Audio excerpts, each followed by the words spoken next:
Olá, o meu nome é Silvio Gabriel Serrano Nunes e vamos abordar hoje a questão da filosofia política e teoria do direito na Reforma Protestante e as revoluções liberais, também chamadas de calvinistas, na Idade Moderna. Prezados, uma questão que é importante nós termos é a consciência que o próprio núcleo do liberalismo ele passou por uma ideia contratual, uma ideia de um consenso, individual, e essa ideia de contrato tanto passa por uma noção de como se configurar a estrutura de Estado, a estrutura da sociedade civil em alguns autores, e em outros também essa ideia contratual muito relacionada a uma ideia de uma constituição, ou seja, são regras pactuadas, são regras clausuladas para que os governantes cumpram e haja um controle de sua ação governamental. Uma questão fundamental também para o liberalismo, conforme nos ensina Leno Streck e José Luiz Bolzan de Moraes, é a questão da representação.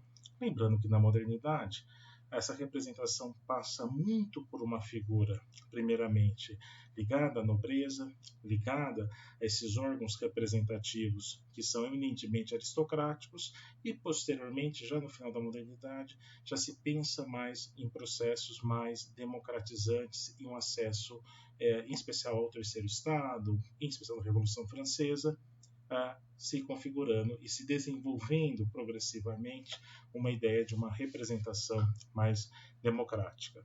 A ideia de soberania popular, em especial representado por câmaras, representado por assembleias, onde os interesses do povo estariam expressos, e uma noção de constitucionalismo, ou seja, uma ideia de regras, de leis fundamentais que coloquem limites aos governantes e que permitam também uma separação de poderes e um sistema de freios e contrapesos. E foi determinante na construção dessa ideia de constitucionalismo as ideias dos calvinistas e toda uma importância que a reforma protestante teve, na verdade, em discussões já desde os luteranos e em Lutero.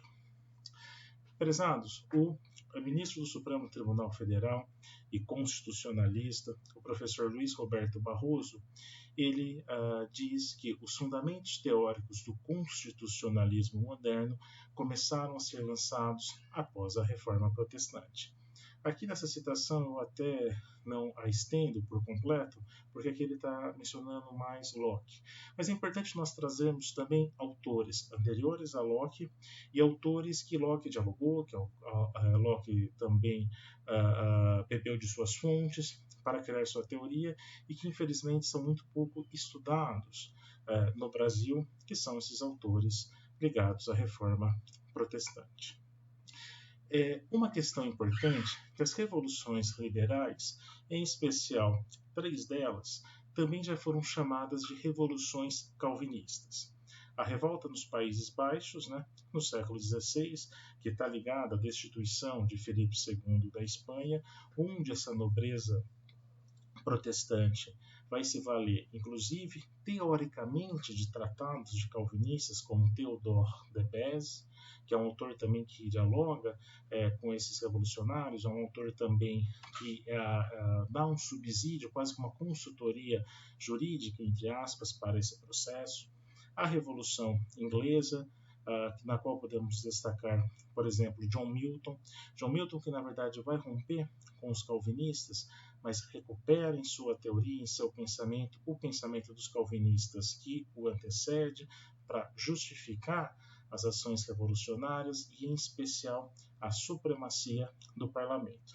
E a Revolução Independência dos Estados Unidos no século XVIII, onde se mostram os desafios de uma jovem nação que também se mostra herdeira dessa tradição. O próprio primeiro-ministro da Inglaterra da época, ele falava para o rei, a prima América fugiu com o pastor presbiteriano.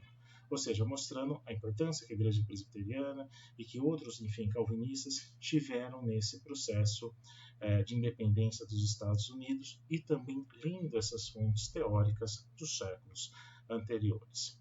É muito importante também termos a noção, prezados, que o constitucionalismo passa muito por uma ideia de é um processo revolucionário, mas também ligado a precedentes anteriores ligados à liberdade. E aqui é uma questão muito interessante porque se diz muito que a filosofia ela vive, digamos, numa torre de marfim, a filosofia ela só traz questões teóricas, e aqui nós mostramos, digamos, aplicações até práticas, enfim, de uma série de ideias desenvolvidas desde o século XVI e que autores, sejam teólogos ou juristas protestantes, deram uma grande contribuição.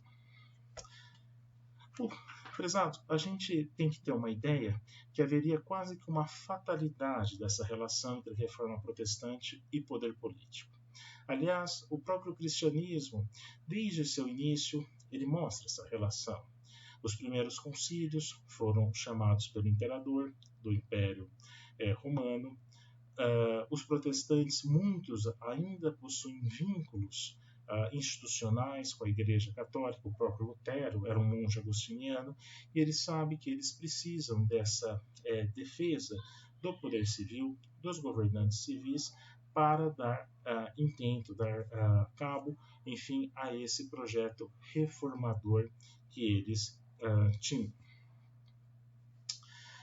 Uma questão que vai se trazer, inclusive que para vários especialistas, como Haro Hopf, ele chega a falar que talvez seja possível que toda a ampla literatura, seja em termos quantitativos, pela quantidade, e uma literatura de filosofia política de importância até qualitativa, ela pode talvez ser resumida como um comentário à Carta aos Romanos, de Paulo, em especial o capítulo 13, né, os versículos de 1 a 7, onde ali se diz: cada um se submeta às autoridades constituídas, pois não há autoridade que não venha de Deus, e as que existem foram estabelecidas por Deus.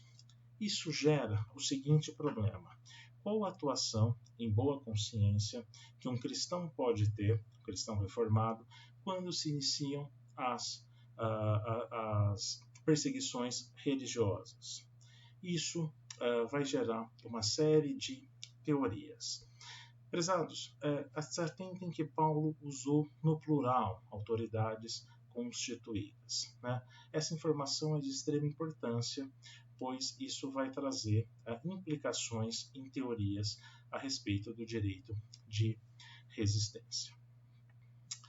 Prezados, uma preocupação que Lutero vai ter é defender, né, justamente a autoridade secular, a autoridade dos governos civis em relação ao papado, em relação a impostos, em relação à jurisdição papal, a uma série de interferências, segundo Lutero, no poder civil, que o Papa, né, acaba realizando.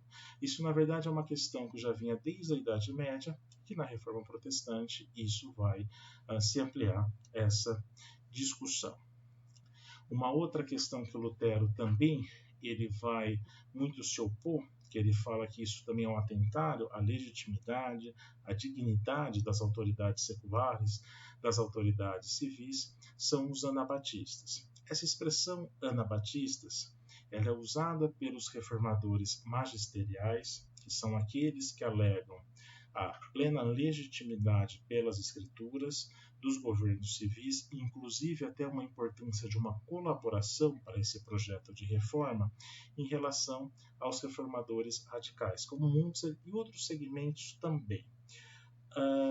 Eles tinham a seguinte concepção, esses chamados reformadores radicais, que um governante ele seria necessário ou aceitável desde que eles aceitassem as suas concepções religiosas.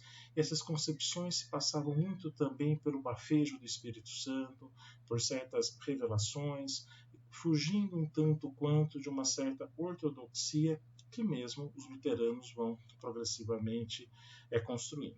Apesar da ideia de um sacerdócio universal, apesar desse acesso à Bíblia em vernáculo e a sua livre interpretação, vai se entendendo que esses radicais talvez passaram tanto quanto dos limites, né, e começam a fazer uma série de coletivizações, uma série de defenestrar autoridades em uma série de cidades em regiões de língua alemã, na Suíça, no território hoje da Alemanha, enfim, Tchecoslováquia, então, território que pertenceu à Tchecoslováquia, enfim, esses segmentos vão ser também duramente repelidos por Lutero e pelos chamados reformadores magisteriais. A expressão anabatistas, né, ela está ligada a um dos segmentos, né, como eu disse, ela é uma expressão que acaba sendo pejorativa, usada por esses autores magisteriais, em especial para aqueles que não aceitam o batismo na infância. E qual que é a consequência de não se aceitar o batismo na infância? Isso tem uma repercussão também política.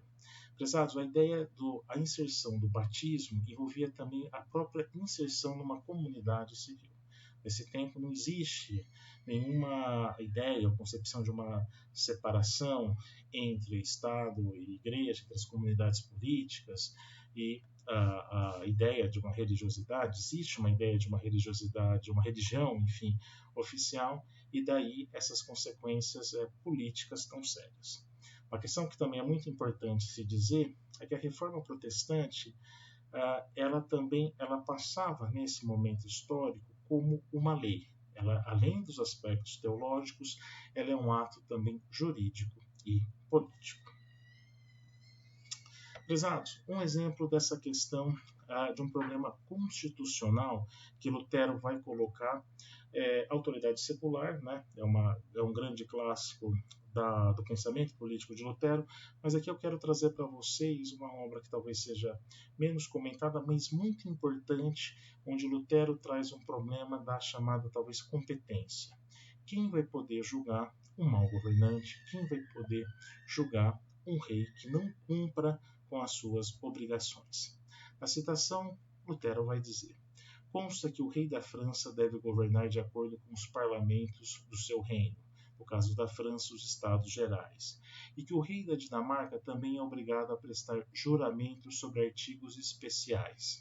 Mutatis mutandis, pessoal, isso é uma ideia das chamadas leis do reino, que depois, graças a um protestante, né, a Theodor de Beze, vão passar a ser chamadas de leis fundamentais. É uma ideia de uma constituição que com aspas, né, porque essa ideia de constituição ela vai sendo construída, ela vai se tornando algo positivado ao longo do tempo, mas aqui é entendido como um espaço, uma legislação que pode ser responsabilizado o governante. Mas Lutero vai dizer: é equitativo e ótimo que a autoridade governe seguindo as leis e as aplique, em vez de reinar de acordo com o próprio arbítrio. Acrescento, porém, ainda que um rei não somente se compromete a observar artigos ou o direito do país, mas o próprio Deus também lhe ordena de ser reto e ele mesmo também promete sê-lo. Muito bem, e se agora um rei desses não observa nenhum desses pontos, nem o direito de Deus, nem o direito de seu país? Ele pergunta: deverias tu atentar contra ele? Ou seja, qual é a instância que poderia julgar esse governante? Posteriormente, vão se surgindo, vão se consolidando dentro desses protestantes teorias que vão apontar órgãos capazes de responsabilizá-lo, em especial os parlamentos. Os parlamentos que vão ter nomes, por exemplo, na França de Estados Gerais, no Sacro Império Romano Germânico, as chamadas dietas, né, a dieta imperial, enfim, e ali são teorias que vão sendo construídas. Mas Lutero aponta essa dificuldade de se localizar, na verdade, um órgão idôneo para esse controle. Quando se chega entre 1529 e 1530, o luteranismo passa por uma crise. O imperador do Sacro Império Romano Germânico, né, Carlos V, ele vai exigir a uniformidade religiosa até, enfim, o fim da Quaresma. Com essa exigência, os luteranos começam já a se preocupar e a pensar numa ideia de resistência. Mas como assim proceder de acordo com as Escrituras? Lembrando sempre aquela exortação de Paulo. Aqui vão se começar a construir teorias políticas e teorias jurídicas para que se legitime essa resistência. Uma das primeiras resistências, que é muito importante, ela foi construída por Philippe de Retz e seus juristas, que é chamado argumento constitucional de resistência das magistraturas inferiores. No plano teológico, como nós vimos, Paulo usou no plural, ou seja, as autoridades. Se o imperador, ou num reino, um rei, ele passa a não atender mais às leis dos homens e às leis de Deus, eu, em boa consciência, se eu passo a respeitar as determinações de outros magistrados, como aqueles que compõem o parlamento, ou, se não, aqueles, como, por exemplo, juízes que decidem em suas respectivas regiões, eu não vou atrair condenação sobre mim. E essa ideia é razoavelmente análoga àquilo que nós temos hoje. Ora, um ato do presidente da República, que ele foi controlado pelo parlamento, né, eu não preciso obedecer. Ou mesmo também atos, né, do executivo, que hoje são controlados pelo judiciário, eu também legitimamente não obedeço. É razoavelmente análoga essas ideias. É claro que isso tem uma boa dose de anacronismo, mas para fins didáticos isso serviria. No plano jurídico, esse argumento constitucional ele deve muito à chamada Bula Dourada de 1356, que é um documento constitucional que é aprovado pela Dieta de Nuremberg. Né? Os príncipes eleitores se reúnem em Nuremberg e acabam criando um corpo de regras, um corpo clausulado de obrigações, né, que o imperador vai ter que obedecer, inclusive leis em relação à sucessão do trono imperial. E lembrando que é uma monarquia eletiva, né, a esse acesso a ser o imperador entre os príncipes eleitores do Sacro Império Romano Germânico. Um outro argumento, que é João da Saxônia, né, ele apresenta um estudo que seu chanceler Brooke e os juristas de sua corte vão criar, influenciado pelo digesto. O nome, né, é o argumento de direito privado de resistência. Influenciado pelo digesto, que falava que sobre a questão de como se agir quando um juiz atua injustamente. Era uma ideia que o juiz seria análogo ao imperador, e sendo análogo ao imperador, quando um governante ele passa a não respeitar mais as leis de Deus, né, e essas leis dos homens, é como se ele fizesse uma opção de se despojar do cargo e tornar-se uma pessoa comum. Ora, ele não sendo mais uma autoridade, né, enfim, ele estaria passível ao revide. Seria algo razoavelmente análogo à ideia de uma legítima defesa. Prezados, Calvino, ele também já foi chamado de um mestre da ambiguidade, porque em suas teorias, né, em suas reflexões, em alguns momentos ele vai trazer muito próximo uma ideia de uma resistência, né, tanto em relação ao argumento constitucional e o argumento de direito privado, em outros momentos ele parece um tanto quanto recuar. Daí porque se chama Skinner, né? Quando Skinner fala dessa ambiguidade que ele vai ter em relação ao tratamento dessas questões. Ele, na verdade, vai fazer uma especulação, né, se esses argumentos podem ser praticados ou não, mas é muito importante os autores, né, os calvinistas de segunda geração, que vão dar um contorno mais preciso para isso e vão afirmar categoricamente a possibilidade do direito de resistência. O núcleo, digamos assim, do pensamento de Calvino, do pensamento político, jurídico de Calvino, a gente precisa ficar muito atento, primeiro, à dedicatória, né, o livro A Instituição da Religião Cristã, que é esse grande clássico da teologia, ele inicia sendo o quê? Dedicado a Francisco I, o rei da França. Né? Isso já mostra esse sinal dessa condição de um reformador magisterial e que está atento e sujeito, né, às autoridades civis. E ele deixa muito claro que ele tem uma completa objeção pelos anabatistas e uma completa objeção pela reforma radical. E ele espera justamente essa colaboração das autoridades civis. Mas é muito importante também, e é claro que a instituição ela vai tendo várias edições e também complementações, enfim. Mas o que importa é que na edição definitiva ele deixa muito claro, né, o livro 4, né, e o capítulo 20, onde ali ele vai tratar sobre o poder civil e essa importância do que as autoridades civis têm. Ou seja, Calvino ele vai iniciar com essa reflexão de filosofia política de uma forma sutil, ao fazer essa dedicatória para Francisco I, e vai terminar também esse grande clássico da teologia pensando sobre política. Aqui, pessoal, uma passagem muito importante que ele vai trazer, que é, ele vai dizer, Calvino, pode ser que existam em nossos dias magistrados populares instituídos para conter a licenciosidade dos reis, correspondentes àqueles éforos firmemente contrários à autoridade dos reis espartanos ou os tribunos do povo, colocados acima e em contraposição aos cônsules romanos, ou os demarcas, levantados em oposição ao conselho dos atenienses. Ele vai dizer que há precedentes históricos dessa importância de certos magistrados, e lembrando, prezados, que magistrados é uma expressão muito mais ampla nesse momento histórico e nos textos de filosofia política do que aquele que utilizamos hoje no sentido de poder judiciário. Ele fala que não sabe se existe no momento dele, talvez essa questão quando os estados gerais, né, quando coloca os estamentos, né, do reino reunidos para fazer uma deliberação, uma discussão, sejam esses magistrados.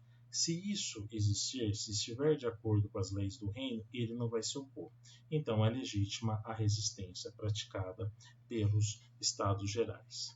Mas, enfim, ele coloca num tom especulativo e vai deixar, na verdade, para que calvinistas acabem fazendo uma resposta melhor e mais efetiva.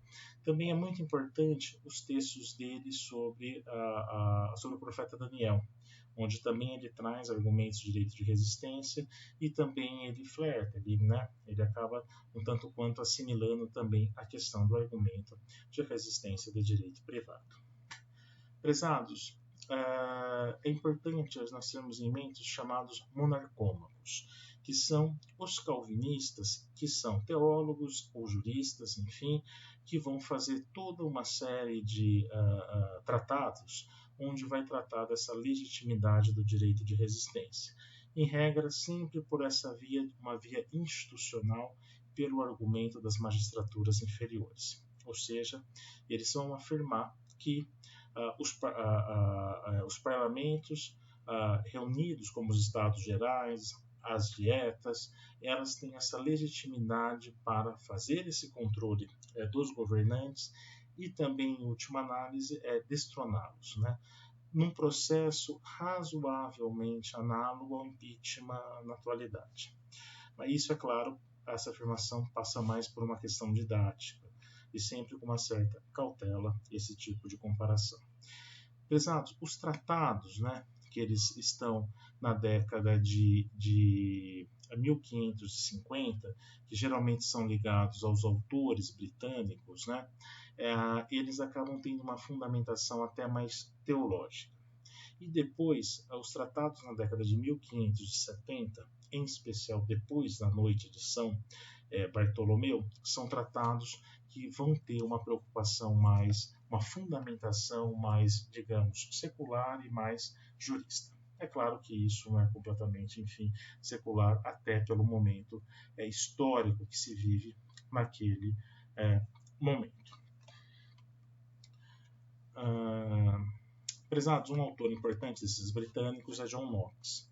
John Knox ele vai liderar o processo de reforma protestante na Escócia, que é também que é considerada, na verdade, a primeira revolução calvinista, né? E ela também é uma revolução política, além de uma reforma protestante. Ele consegue a destituição da regente, que era Maria de Guise, a herdeira do trono é Mary Stuart, que ela está na França, e depois ela com um acordo muito complexo com a nobreza protestante, ou seja, essa nobreza que está formando esse parlamento da Escócia, ela regressa para a Escócia, mas praticamente sem poderes, né? E a Escócia acaba sendo governada por esses nobres protestantes que foram liderados por Knox nesse processo revolucionário. Quando nós lemos na história da reforma da Escócia, que é uma obra coletiva que Knox ele acaba sendo, digamos, o organizador, ele acaba assinando esse texto, mas é um texto que ele acaba organizando, temos o registro histórico da destituição de Maria de Guise, onde ali a gente praticamente lembra a ideia de uma decisão de um impeachment, onde ali são arrolados uma série de crimes, uma série de descalabros administrativos, como, além da questão religiosa, ele vai trazendo, ela frauda a liga metálica das moedas, ela coloca o imposto escrachante, um imposto que não é razoável de ser pago, ela coloca em território da Escócia tropas francesas, e aqui trazendo, né, um problema até de soberania, que é um conceito que está ainda sendo construído, e um conceito que posteriormente vai ser melhor consolidado e fechado com Jean Baudin. Enfim, porque ela acaba trazendo tropas francesas, né, para a defesa do seu governo e de sua regência. Então, aqui já mostra uma aplicação prática entre os calvinistas dessas teorias do direito de resistência. Um autor também muito importante é Theodore de Beze. Uma grande contribuição que Theodore de Beze vai dar vai ser a própria origem da expressão leis fundamentais, que é uma expressão que hoje nós utilizamos no sentido de Constituição. Lembrando que nesse momento, a lei fundamental, enfim, ou melhor, as leis fundamentais, elas envolviam desde costumes, como o costume de se chamar regularmente o parlamento, os estados gerais, como também a ideia de você não alienar os domínios territoriais da França, né? O rei não tem esse direito, como também a ideia da lei sálica, que é uma lei positivada, que é uma lei escrita, que tratava da lei de sucessão de trono na França. A principal obra de Theodore de Beze, que eu estou traduzindo, né, que é de Droit des Magistrats, é o do Direito dos Magistrados, de 1574, ele vai dialogar com um texto chamado A Confissão de Magdeburgo, que é um texto de matriz luterana, onde que ali se mostra que sim, que os magistrados têm esse direito de resistência. Qual que seria, o que esse sucessor de Calvino pensa? Seria uma ideia do seguinte, no caso de uma tirania, os estados gerais eles teriam a condição de destronar, teriam as condições de tirar do poder esse governante tirânico. Mas enquanto isso, as ordens emitidas por esse governante, elas podem passar por uma espécie de um controle pelos magistrados regionais. Esses magistrados regionais, e aqui só para não fazer confusão, nas principais cidades da França, enfim, você tinha uma ideia dos chamados parlamentos. Esses parlamentos é um misto de uma Câmara de Vereadores, com muitas aspas isso, e também de uma função de poder judiciário, onde se fazia o seguinte, chegava a ordenança, né, essa ordenança do rei, aquilo passava por um crivo, né? As cartas forais, a carta de fundação dessa cidade, ela é compatível com essa ordem ou não? E também em muitas cidades da França que a reforma protestante já tinha formado maioria, esses magistrados vão comparar essas ordens com os éditos de tolerância, né? Se houvesse uma incompatibilidade, eles tinham o direito do quê? De afastar essa ordem do rei. Não destronavam o rei, mas eles tinham de torná-la essa ordem nula. Algumas regiões da França chegou a formar talvez uma verdadeira república protestante, eles falam. A região de La Rochelle, Montauban, é uma região ali da França que praticamente as ordens do rei passam a ser sistematicamente ignoradas devido a esse juízo, essa proteção que esses magistrados faziam nessas cidades, né? Esperando sempre uma solução final que se daria pelo parlamento e pelos estados gerais. Aqui é interessante que ele faz uma recepção conceitual de um importante jurista medieval que é Bartolo de Sassoferrato. A ideia que era o seguinte, as respostas passam por vocações ao problema da tirania.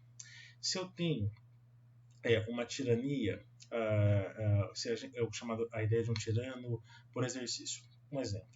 Um rei ele assumiu de uma forma legítima o poder, mas progressivamente ele começa a fazer atos atentórios aos súditos, ele coloca impostos, né, escrachantes, ele começa a não ser um protetor dessa comunidade, mas a voltar aos seus direitos. Só os magistrados, né, esses magistrados inferiores, ocupando suas respectivas funções e na sua área de atuação, é o remédio contra a tirania. Agora, se ele é um tirano de origem, por exemplo, ou por um golpe que ele faz para assumir esse poder, ou ele é um invasor estrangeiro e assume esse poder, aí qualquer um do povo, liderados por esses magistrados, podem sim fazer o processo de rebelião, processo de revolta para voltar ao estado original de normalidade institucional desse país, dessa nação. Ou seja, é um dever de defesa da pátria. E isso todos têm essa vocação, inclusive uma pessoa privada. Enfim.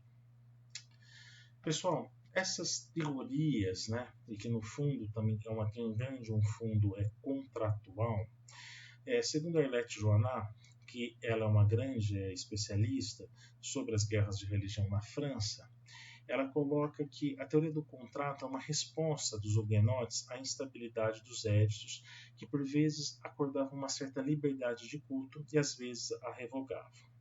Ou seja, eles passam a entender que a única forma de obrigar o rei a observá-las era dar-lhes a força de um contrato.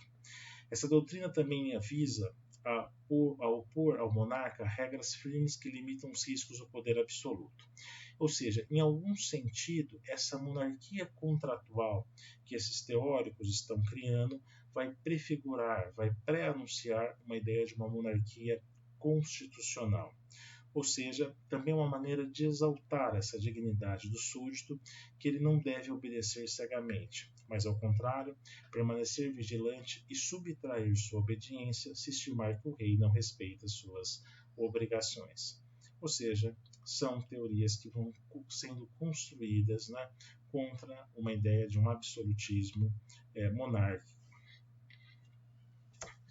Pessoal, Theodore de Beze, ele traz um grande desafio que ele fala que é o seguinte: por mais que se possa imaginar que os reis vão aumentando o seu poder, a legitimidade, as prerrogativas, as faculdades institucionais que esses órgãos de controle têm, eles não são alienáveis, eles não perecem. Ele vai levar até um desafio. Eu deixo a disputa a todos os jurisconsultos de boa ciência e consciência se alguma prescrição, né, das prerrogativas dos Estados Gerais, ou seja, do Parlamento da França, pelo decurso do tempo, pode ter tido lugar por direito humano e divino. Ou seja, não se pode alegar que, apesar de há muito tempo não ser convocado o parlamento pelo rei, e aqui também já começa uma defesa de uma autonomia para que o parlamento funcione regularmente e não dependa de uma discricionariedade do rei. Mas o fato é que ainda os reis hoje fazem sua sagração, ou seja, no momento que assumem o poder, que deve ser impressa e conhecida por todo mundo, ele fala isso é um documento, né, que é como hoje todos nós devemos conhecer a Constituição. Essas obrigações que um rei assume, todos os súditos devem conhecê-las, né? E são obrigadas em seu advento a confirmar os privilégios das cidades e dos oficiais do reino. Aqui ele fala, são oficiais do reino, mas não do rei. Ou seja, esses magistrados também que estão votados, né, regionalmente, eles têm essa prerrogativa de não aceitar todas as ordens que o rei chega. Salvo abuso que se cometa, claro que também se esses magistrados regionais cometerem abusos, o rei também pode censurá-los, né? E que os reis, sendo menores, os estados advertem que terá administração, sendo portadores da antiga autoridade dos estados, que fenece pouco a pouco. Ou seja, o rei ele se coloca numa posição inferior ao parlamento. Essa que é a ideia que aqui nesse final da citação ele está trazendo. Que é uma ideia que, na verdade, só praticamente depois, né, da Revolução Inglesa, posteriormente, né, no século posterior, que a gente vai ter essa questão consagrada, essa questão consolidada. Aqui é muito interessante que se a gente pegar a ata de abjuração da nobreza batava, ou seja, quando o parlamento dos Países Baixos se reúnem para destituir Filipe II, aqui praticamente a gente vê certos trechos inspirados na obra de Theodore de Beze, e ele na verdade, ele praticamente concentra um grande arcabouço de cartas de correspondência, né, em toda a Europa, e ele também acaba sendo consultado nesse processo. Na ata a gente pode ler: toda a humanidade sabe que um príncipe é designado por Deus para cuidar de seus súditos, do mesmo modo que um pastor o é para guardar suas ovelhas. Portanto, quando o príncipe não cumpre seu dever de protetor, quando oprime seus súditos, quando destrói suas antigas liberdades.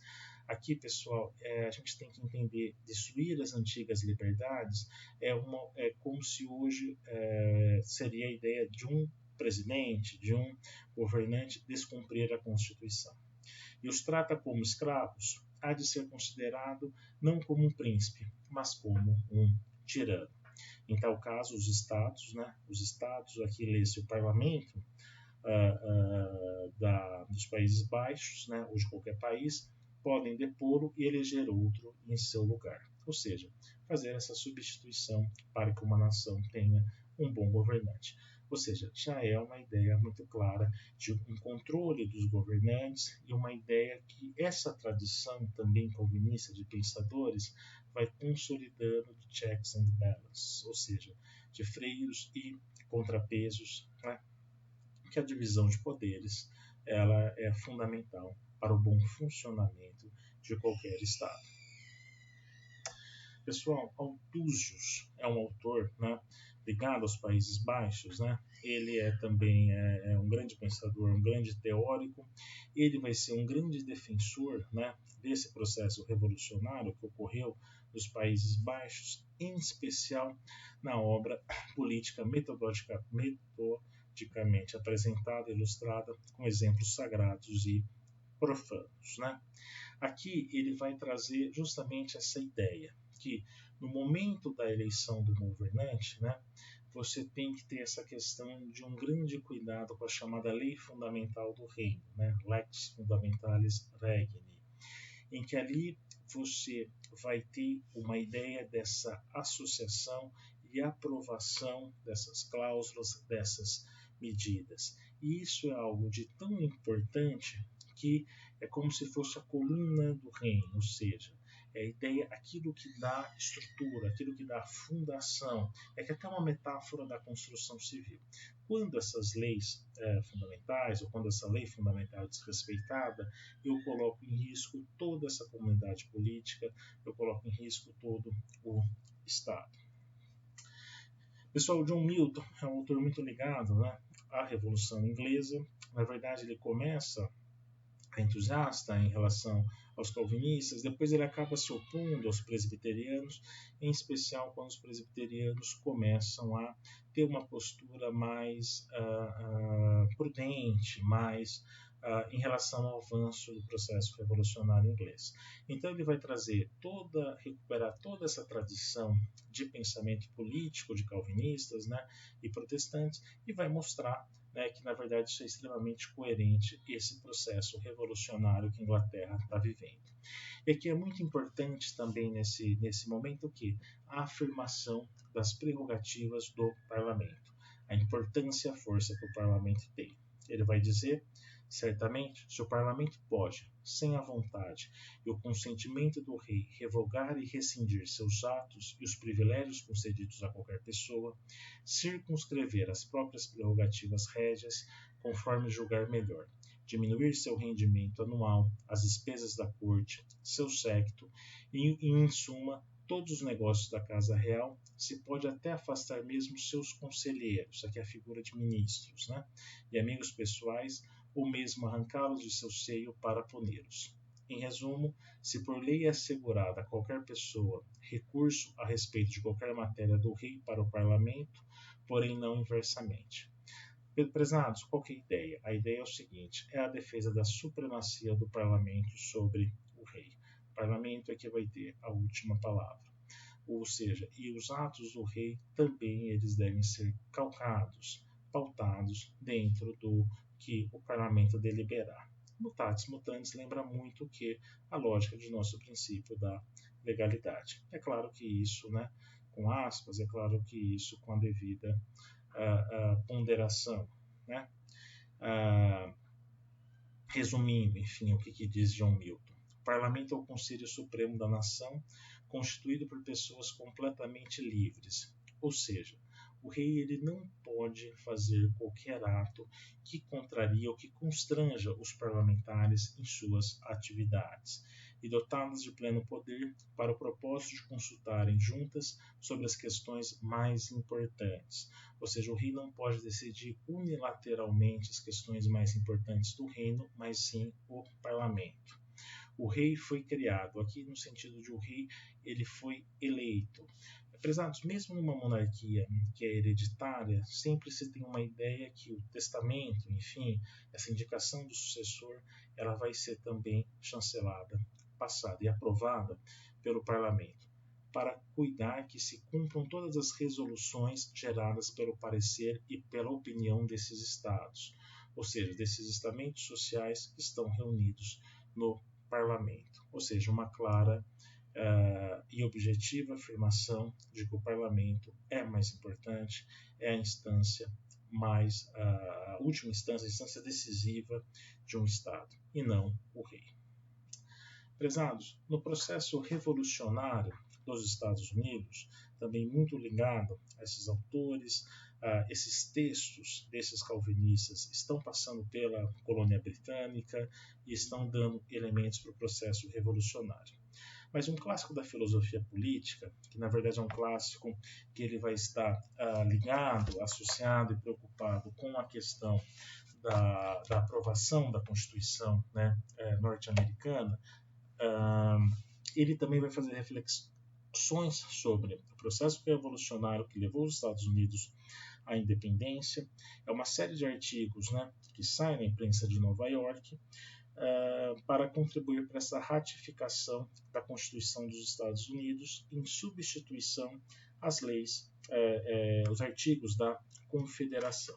É uma obra que é assinada por Públio, né? Mas na verdade essa obra é feita por 3 autores, né? Alexander Hamilton, James Madison e John Jay.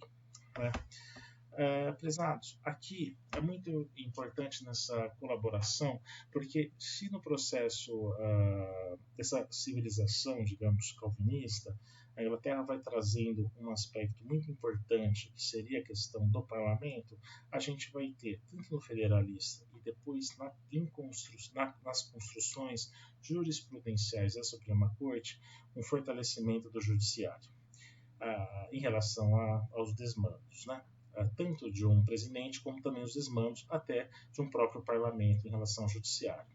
De qualquer forma, é muito importante a gente ter, eu quero trabalhar aqui com vocês o artigo 51 de Madison, né, que é justamente para se pensar a relação de freios e contrapesos, né, em que ele mostra que o defeito deve ser corrigido alterando-se a estrutura interna do governo, de modo que as diferentes partes constituintes possam, através de suas mútuas relações, ser meios de conservar cada um em seu devido lugar. Ou seja, é justamente essa ideia que os poderes vão ter uma tendência de querer inflar suas competências, mas corre o risco de tiranizar os demais e a população. Então, se ficar muito bem claro quais são as funções do Legislativo, do Judiciário e do Executivo, nós efetivamente poderemos pensar numa liberdade e num desenvolvimento de uma democracia. Um traço também muito antropológico que tem nessa obra é quando se afirma essa ideia de que isso, é claro que isso não seria necessário se fôssemos governados por anjos. Qual que é a ideia disso? Isso dialoga profundamente com a ideia até calvinista e uma ideia também já está em Lutero, que é uma noção antropológica agostiniana da degeneração, do aspecto de depravação do homem caído. Ou seja, devido às próprias imperfeições que nós temos que controlar mecanismos tanto que legitimem a autoridade civil dos governos e que, por sua vez, também esses governos possuem também freios e contrapesos, né, fazendo as divisões do Estado para que não haja um governo tirânico. Prezados, um herdeiro, né, dessa tradição do chamado constitucionalismo calvinista é Rui Barbosa. Rui Barbosa ele tem um desvio de padrão, digamos assim, no Brasil. Os juristas brasileiros, durante o Império e também início da República, eles tinham em suas bibliotecas, em regra, autores franceses, né? Rui Barbosa ele tem uma ampla biblioteca e uma grande influência desses autores de matriz anglo-saxã, tanto ingleses quanto estadunidenses, né?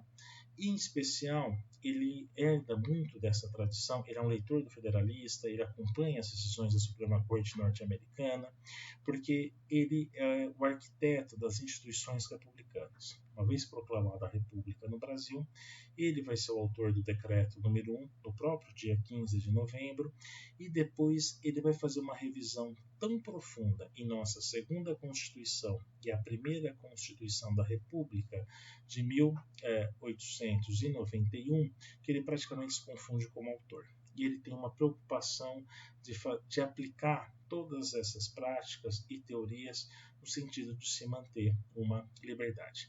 Ele consegue também afastar as teorias e as concepções positivistas que pensavam num governo mais autoritário, ditatorial ligado à ciência, que já estavam nas escolas militares do Brasil. Ele consegue trazer essas concepções, porém devemos lembrar também dos grandes problemas que nós temos na República Velha, grandes problemas institucionais, como as intervenções federais, nós temos os problemas de respeito, né, ao parlamento, respeito ao judiciário, enfim. Mas Rui Barbosa ele foi entusiasta disso. E aqui duas concepções, né, que Rui Barbosa lhes são muito caras, né? Ele vai dizer: a liberdade nos grandes estados não tem até hoje senão duas fórmulas conhecidas: a da solução parlamentar e a da solução judiciária.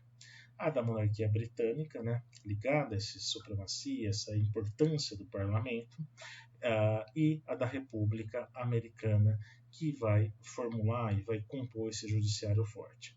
Uma contém o arbítrio administrativo pela renovação parlamentar dos gabinetes e restringe a onipotência legislativa pelas consultas à nação. A outra encerra a administração com a legislação entre as extremas de uma Constituição escrita e dá-lhe por guarda contra invasões ou evasões a supremacia da judicatura. O Barbosa era um grande entusiasta do judiciário. Ele entendia que um judiciário forte poderia evitar caudilismos, ele poderia evitar uma série de males que inclusive já era muito diagnosticado nos outros países da América Latina, que não tinham esse judiciário forte e acabavam cedendo, enfim, a pretensões espúrias de chefes de executivos. Prezados, no fundo, o Rui Barbosa vai ter uma série de decepções, né? Enfim, com esses primeiros governos aí da República, mas ele foi esse grande herdeiro e tenta, nesse processo de modernização do Estado brasileiro, dialogar com essa tradição do constitucionalismo calvinista. Para quem quiser um aprofundamento sobre essas questões, né, eu abordei isso em minha tese de doutorado na Universidade de São Paulo, as origens do constitucionalismo calvinista e o direito de resistência, a legalidade bíblica do profeta em John Knox e o contratualismo secular do jurista em Theodore de Beze. Essa tese está disponível no repositório de teses da Universidade de São Paulo e todos, né, podem ter acesso aí. Muito obrigado e até a próxima.